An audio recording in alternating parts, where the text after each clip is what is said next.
Assalamualaikum warahmatullahi wabarakatuh. Kami dari kelompok 10 ingin menyampaikan hasil diskusi kami. Sebelum menyampaikan hasil diskusi kami izin memperkenalkan diri.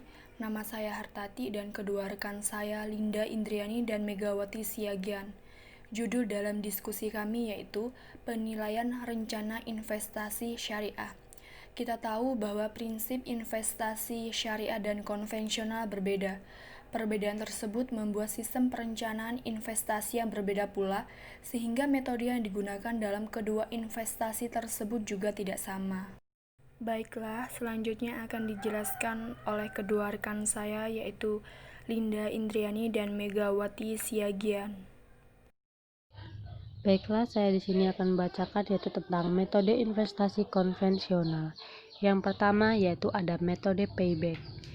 Yang kedua yaitu ada metode akuntan rate of return atau ARR. Yang ketiga ada discount cash flow rate of return atau DCFR. Yang keempat ada net present value method yaitu atau NPV. Yang kelima ada Machinery Light Product Institute method atau MAPI. Dan kemudian saya akan bacakan tentang metode investasi syariah, Investable Surplus Method, atau metode kelebihan barang yang diinvestasikan atau ISM.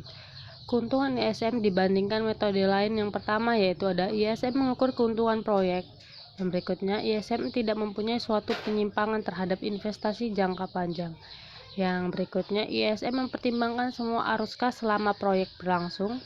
Yang berikutnya yaitu ISM memperhitungkan kartu pengeluaran dan waktu berjalan. Yang berikutnya ISM mempertimbangkan nilai uang sebagai fungsi waktu.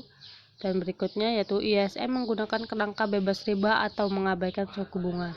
Dan yang terakhir yaitu ada ISM mempertimbangkan pemilihan waktu arus kas. Risiko investasi syariah menurut Ibnu Taimiyah, risiko terbagi menjadi dua kategori. Risiko komersial, yaitu tatkala seseorang membeli suatu komoditas untuk dijual guna memperoleh laba dan kemudian bertawakal kepada Allah akan hasilnya. Risiko ini adalah jenis risiko yang harus diambil oleh para pedagang. Dan meskipun seorang pedagang kadang dapat merugi, namun inilah sifat dari suatu usaha komersial. Jenis risiko yang lain adalah gambling, yaitu dapat berarti memakan harta secara batil. Hal inilah yang Allah dan Rasulullah telah mengharamkan. Risiko yang ditoleransi dalam perspektif syariah. Yang pertama, risiko yang kadarnya rendah. Untuk suatu tolerable risk, maka kemungkinan dari kegagalan haruslah lebih kecil daripada kemungkinan tingkat keberhasilannya. Yang kedua, risiko yang tidak dapat dihindarkan, mengindikasi bahwa tingkat penambahan nilai dari suatu aktivitas transaksi tidak dapat diwujudkan tanpa adanya kesiapan untuk menanggung risiko. Yang ketiga, risiko yang tidak diinginkan dengan sengaja, yaitu mengisyaratkan bahwa tujuan dari suatu transaksi ekonomi yang normal adalah untuk menciptakan nilai tambah, bukan untuk menanggung risiko, sehingga risiko bukan merupakan sesuatu yang menjadi tujuan dari suatu transaksi keuangan dan investasi.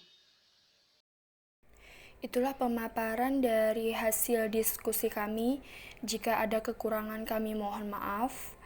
Terima kasih telah menyaksikan video presentasi kami. Kami akhiri. Wassalamualaikum warahmatullahi wabarakatuh.